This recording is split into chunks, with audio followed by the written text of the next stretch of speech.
Hello guys, ഞാൻ ഇന്നലെ Tata bye-bye ഒക്കെ പറഞ്ഞ് പോയായിരുന്നെങ്കിലും ഇന്നലെ രാത്രി പെട്ടെന്ന് അക്ഷയ്ക്ക് പെട്ടെന്നൊരാഗ്രഹം ഒരു ചായ കുടിക്കണമെന്ന്. രാത്രി 12:30 അങ്ങനെ ഞങ്ങൾ ചായ കുടിക്കാൻ നമ്മളെങ്ങോട്ട് പോവാ? ഈ പാതിരാത്രിയോ? നിനക്കൊന്നും വേറെ പണിയില്ലേ ഈ തണുപ്പത്ത് ചായ കുടിക്കാൻ?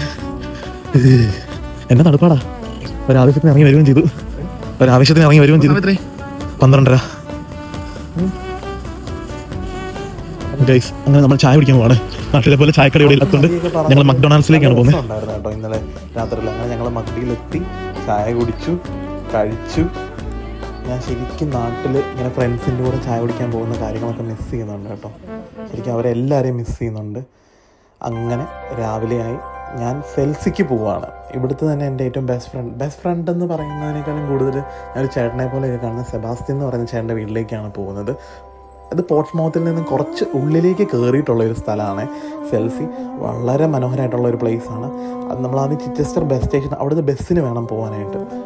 അങ്ങോട്ടേക്ക് ട്രെയിനില്ല, അതുകൊണ്ട് നമ്മൾ ബസ് ത്രൂ ആണ് പോകുന്നത്. അങ്ങനെ ഞാൻ ഇതുവരെ ട്രെയിനിലിരിക്കുന്നത് മാത്രമാണല്ലോ നിങ്ങൾ കണ്ടിട്ടുള്ളത്. ഇതാണ് ബസ്. ഇവിടെ പോർട്ട്സ്മൗത്തിലെ സ്റ്റേജ് കോച്ചിൻ്റെ. എനിക്കൊരു അബദ്ധം പറ്റി. പോർട്ട്സ്മൗത്തിൽ സാധാരണ ഡേ പാസ് 5 pounds വരുന്നത്. പക്ഷേ സെൽസിയിൽ ഡേ പാസ് 8.5 pounds ആയിരുന്നു. ഞാൻ അറിയാതെ കാർഡ് ടാപ്പ് ചെയ്തു. അപ്പം പൈസ പോയി കഴിഞ്ഞാൽ പറഞ്ഞു കേട്ടോ. പിന്നെ റീഫണ്ടൊന്നും ചെയ്യാൻ പറ്റത്തില്ല എന്ന് അവർ പറഞ്ഞു. ഈ സെൽസി എന്ന് പറയുന്ന സ്ഥലം എനിക്ക് ഭയങ്കര ഇഷ്ടമാണ്.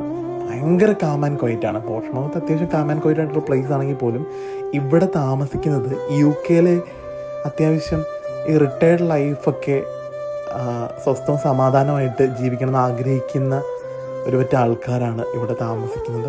ഭയങ്കര ബ്യൂട്ടിഫുൾ ആയിട്ടുള്ള പ്ലേസാണ്. അങ്ങനെ ഞാൻ വീട്ടിലെത്തി. ഇവിടെ 3-4 പിള്ളേരുണ്ട്. അവരെയാണ് ഇപ്പം നിങ്ങൾ കണ്ടുകൊണ്ടിരിക്കുന്നത്. കുറേ സമയം അവരുടെ ഒപ്പം സ്പെൻഡ് ചെയ്തു.